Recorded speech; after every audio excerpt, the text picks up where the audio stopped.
ពេលនេះលើសមុទ្រមេឌីទែរ៉ាណេកំពុងតែពុះកញ្ជ្រោលហើយដោយប្រទេសអេស្ប៉ាញទូគីបារាំងអ៊ីតាលីអ៊ីឡង់និងបណ្ដាប្រទេសជាច្រើនកំពុងតែគុំកម្លាំងដោយកងនាវាស៊ីវិលដ៏ធំបំផុតក្នុងប្រវត្តិសាស្ត្រដែលមានទូករហូតដល់100គ្រឿងកំពុងតែសម្រុកទៅកាន់តំបន់ដែនទឹកកាហ្សាដើម្បីបំបីការបិទគប់របស់អ៊ីស្រាអែលនេះមិនមែនទៅបំបីការបិទគប់របស់សហរដ្ឋអាមេរិកទៅលើអ៊ីរ៉ង់នោះទេ Global Summit Flotilla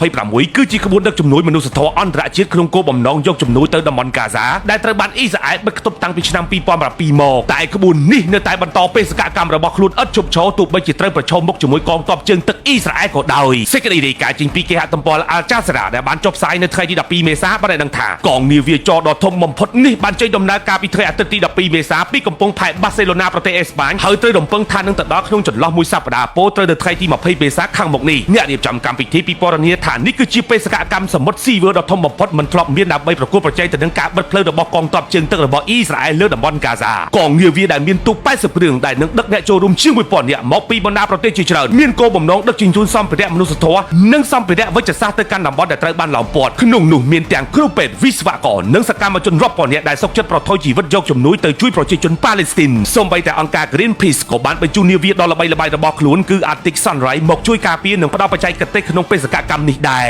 ប៉ុន្តែមានសំណួរគឺថាតើអ៊ីស្រាអែលនឹងអនុញ្ញាតឲ្យពួកគេឆ្លងកាត់ដែរឬទេផ្លូវទៅតំបន់កាហ្សានេះមិនមែនរាយដោយស្រទាប់ការនោះទេអ៊ីស្រាអែលនៅតែរក្សាគោលជំហរបដិសេធដោយបានប្រកាសថានឹងមិនអនុញ្ញាតឲ្យកងនាវានោះចូលមកបំពានការបិទគប់ផ្លូវទឹកឡើយពិភពលោកនៅតែមិនទាន់បំភ្លេចនៅព្រឹត្តិការណ៍ឈាមស្រស់កាលពីឆ្នាំ2010នោះទេដែលកងទ័ពអ៊ីស្រាអែលបានឆ្មក់វាយប្រហារទៅលើកងនាវារហូតដល់មានមនុស្ស10នាក់បានបាត់បង់អាយុជីវិតនិងការចាប់ខ្លួនសកម្មជនរាប់រយនាក់កាលពីឆ្នាំ2025កន្លងទៅនេះទោះបីជាដឹងថាគ្រោះថ្នាក់នៅខាងមុខក៏ដោយក៏ក្រុមសកម្មជនបានបញ្ជាក់យ៉ាងច្បាស់ថាកាហ្សាមិនអាចរងចាំបានទេពួកគេទាំងនោះកំពុងតែរងចាំយើងទាំងអស់គ្នាទោះជាយ៉ាងណាក៏ដោយក្បួនជំនួយ Global Summit Flotilla មិនដែលបានសម្រេចក្នុងការបញ្ជូនជំនួយទាំងនោះទៅដល់ប្រជាជនប៉ាឡេស្ទីននោះទេក្រុមការស្ទាក់ចាប់ពីកងទ័ពជើងទឹកអ៊ីស្រាអែលរហូតមកដល់ពេលនេះអ៊ីស្រាអែលនៅតែរក្សាគោលចំហផ្ដល់ជំរឿសទៅឲ្យក្បួនជំនួយគឺឲ្យកងនាវាទាំងនោះមកចូលចតនៅកំពង់ផែហៃហ្វាប្រទេសអ៊ីស្រាអែលដើម្បីត្រួតពិនិត្យមុននឹងអ៊ីស្រាអែលចាត់ចែងបន្តទៅដល់ប្រជាជនប៉ាឡេស្ទីនតែជំរឿសនេះត្រូវបានក្បួនដឹកជំនួយបដិសេធដោយរំពឹងថាយុទ្ធសាស្ត្រនេះនឹងមិនត្រូវបានទៅដល់ប្រជាជនប៉ាឡេស្ទីនឡើយ